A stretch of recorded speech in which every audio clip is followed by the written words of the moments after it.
And we have a very special guest on Kidding Around today. Look who's here. You remember him from Ordinary People? Tim Hutton. He won the Academy Award. He's only 21 years of age. Where'd you put the award, Tim? Where is it? It's on my bookcase. Is it spotlighted? No. It isn't? Do you point it out to people when they come in? Yeah, there are arrows all over. Oh my goodness, what a thrilling thing for you to have done. But now he's got something else, and it's a very important film, and I want all you kids to go out and see it. It's called Taps.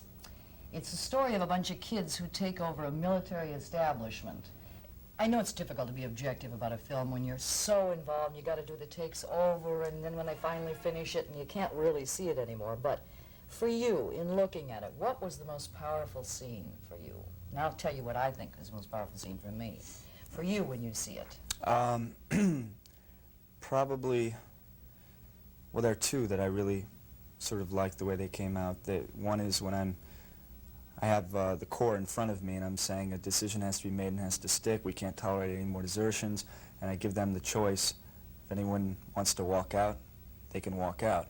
And I just like the way that scene is played with everyone. The camera goes across the faces of the indecision. Do I stay out of loyalty? Because everyone's scared. Everyone that has gone through it is scared, and so that's one, when I like addressing the Corps. And the other is a scene with my best friend at the Academy at the end of the film, where I've been watching the recruitment film in his office, and I sort of come to a sensible conclusion. There's sort of a catharsis. Mm-hmm.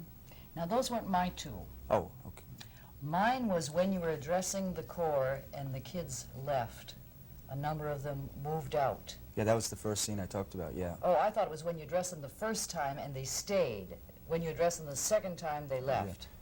Yeah, no, I'm talking about the second one, I think. Okay, yeah. We agree on that. Yeah, good. And the other one was when your best friend was carrying you out. Oh, and yeah. he was crying, and you were all full of blood, and oh, that's a real moving scene. Oh, yeah. Would you have gone to a military academy? No. No, it was something that I would never want to go to, and my parents would have never wanted me to go to. But you had to go to this one in order to kind of get the feel of it. You went there about a month beforehand? Yeah, and stayed in the barracks and ate with them in the mess hall, and got your hair cut? Got my hair cut by the barber at the academy and marched with them and did the whole number, yeah. Did you like it? You like the discipline? The character liked it. Yeah, yeah. But it's something, well, I liked it because I liked the whole idea of researching it. Of course, I knew I wouldn't have to stay there. I knew that when the film was over, I could leave, so it didn't bother me. I knew I was doing it for the film. Yeah. Have you ever seen this kid cry? You've seen him on screen do it. Oh.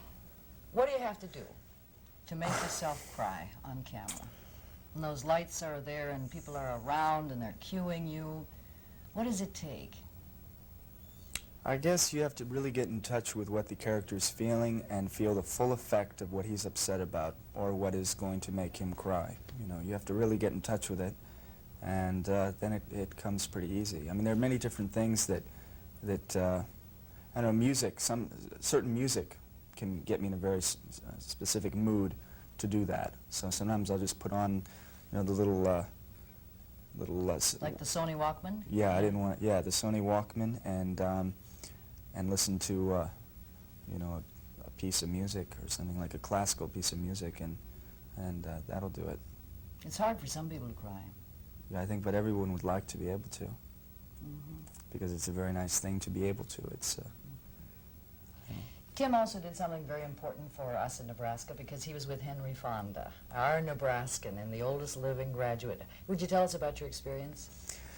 Well, that was an incredible experience. I mean, to be able to be on stage with him every night and with a new audience and just have those few moments where I come in and we play the scene together, and it was just incredible to go through the rehearsals with him and then go on live television and do the play live and then go back to Los Angeles and do about a 6-week run. It was really incredible. He was an incredible man, really, really nice, warm person. I wish your dad could have seen this film that you've done, both of them. Yeah. Very important. Major Moreland? Oh, you were so rigid. I loved it. I really did. Your rigidity. But he's also very flexible. I hope you'll all go out and see the film. It's called Taps. He's a special kid.